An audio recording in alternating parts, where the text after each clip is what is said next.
हो जाएं सतर्क, देश में कुछ ऐसा होने वाला है जिसने उड़ा दी प्रधानमंत्री नरेंद्र मोदी की रातों की नींद। 40 दिन में दूसरी बार हुई हाई लेवल मीटिंग की तैयारी। योगी शाह भी हो गए बेचैन, आपके भी पैरों तले खिसक जाएगी जमीन।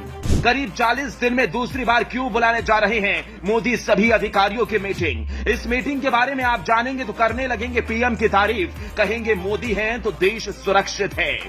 एक तरफ देश की तस्वीर बदलने में मोदी जुटे हैं, इंफ्रास्ट्रक्चर को मजबूत बनाने में, हर व्यक्ति को खुशहाल बनाने में, तो दूसरी तरफ एक ऐसी आफत सरकार के सामने आ गई है जो हर किसी के चेहरे से मुस्कान छीन सकती है, बेचैन कर सकती है। विकास के चलते काम ठप हो जाएंगे, देश ठहर सा सकता है।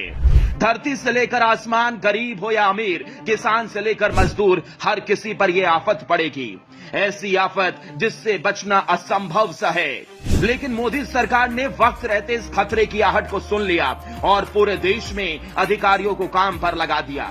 मोदी को ऐसे ही नहीं दुनिया का सबसे बड़ा लीडर माना जाता है। मोदी जो होने वाला होता है उसे पहले ही भाप लेते हैं, हर आफत का सॉल्यूशन ढूंढ लेते हैं। मोदी को समय से आगे का लीडर कहा जाता है और ऐसा क्यों कहा जाता है ये भी हम बताएंगे। लगभग 1 महीने में एक ही मुद्दे को लेकर मोदी दूसरी बार मीटिंग बुलाने की तैयारी कर रहे हैं। इससे पहले 6 मार्च को जब पीएम मोदी को इस खतरे की आहट हुई तो उन्हें तुरंत अपने आवास पर आनन फानन में हाई लेवल मीटिंग बुलानी पड़ी थी। अचानक से मोदी ने यह मीटिंग क्यों बुलाई थी? ऐसा क्या हुआ था उस मीटिंग में जिसने हर किसी के होश उड़ा दिए? क्या कोरोना की दहशत को लेकर मीटिंग थी या फिर आर्थिक मंदी की आहट को लेकर या कुछ और? इसकी पूरी फाइल हमारे हाथ लगी है, उस मीटिंग की जानकारी लगी है जिसे लेकर बड़े से बड़े वैज्ञानिक भी परेशान हैं। पहले इस बात को जान लीजिए, मीटिंग ना कोरोना को लेकर थी, ना ही आर्थिक मंदी को लेकर और ना ही किसी राजनीतिक मुद्दे को लेकर। पीएमओ में हुई हाई लेवल मीटिंग गर्मी को लेकर हुई थी। जी हां, बिल्कुल ठीक सुना आपने। इस साल भारत में ऐसी गर्मी पड़ने वाली है जो बड़े बड़े नहीं झेल सकते। क्या गांव, क्या शहर, हर जगह होगा गर्मी का कहर। और ये गर्मी पूरे देश के लिए बड़ी मुसीबत बन सकती है। इस बार गर्मी इतनी भयंकर पड़ने वाली है कि शायद आज तक आपने अपनी जिंदगी में नहीं देखी होगी। ये खबर मोदी को मिली तो उन्होंने टॉप अधिकारियों के साथ पीएमओ में हाई लेवल बैठक की और इस मीटिंग में इस बात को लेकर चर्चा हुई कि इस गर्मी से कैसे बचा जाएगा।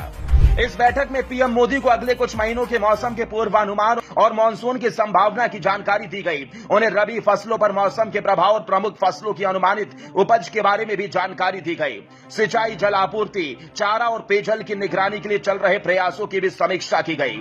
इसके अलावा पीएम मोदी को जरूरत पड़ने पर या इमरजेंसी स्थिति के लिए तैयारियों और अस्पतालों के बुनियादी ढांचे की जानकारी दी गई। यानी मोदी चाहते हैं कि मौसम विभाग कुछ दिन पहले ही हर तरह की छोटी बड़ी जानकारी से अलर्ट करता रहे और गांव से लेकर शहर तक सभी अपनी तैयारी मौसम विभाग के अनुसार कर लें। अब वो सबूत देते हैं जिससे आपको यकीन हो जाएगा कि इस बार आसमान से आग बरसेगी और इसके लिए मोदी सरकार क्यों इतनी चिंतित है। गॉड्स ऑन कंट्री के नाम से पहचाने जाने वाला केरल कुछ दिनों पहले तक तेज हवाओं, बारिश और बाढ़ के खतरे से जूझ रहा था, लेकिन अब यहां आसमान से अंगार बरस रहा है। केरल के अल्पुझा, कोट्टायम और कन्नूर इन दिनों 54 डिग्री सेल्सियस तापमान के साथ उबल रहे हैं। 54 डिग्री सेल्सियस, जरा सोचिए। दिल्ली एनसीआर में तापमान 40 डिग्री पार करता है तो गर्मी से बुरा हाल हो जाता है और केरल मार्च अप्रैल के महीने में ही 54 डिग्री का टॉर्चर सह रहा है।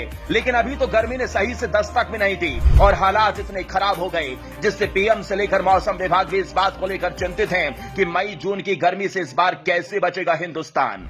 और इसलिए प्रधानमंत्री मोदी गर्मी को लेकर ही दूसरी बार मीटिंग बुलाने की तैयारी कर चुके हैं। जल्द ही इस बैठक के जरिए मोदी लास्ट मीटिंग के तहत दिए गए आदेशों की समीक्षा कर सकते हैं और मौजूदा वक्त में देश की स्थिति का आकलन भी कर सकते हैं। भले ही गर्मी मई जून के महीने में पड़ेगी, लेकिन मोदी ने इसे लेकर अभी से ही तैयारी करने के लिए कह दिया, क्योंकि उन्होंने इस बात को अच्छे से भाप लिया कि इस बार गर्मी सारे रिकॉर्ड तोड़ सकती है, लोगों को झुलसा सकती है। तभी तो मोदी को वक्त से एक कदम आगे चलने वाला नेता माना जाता है।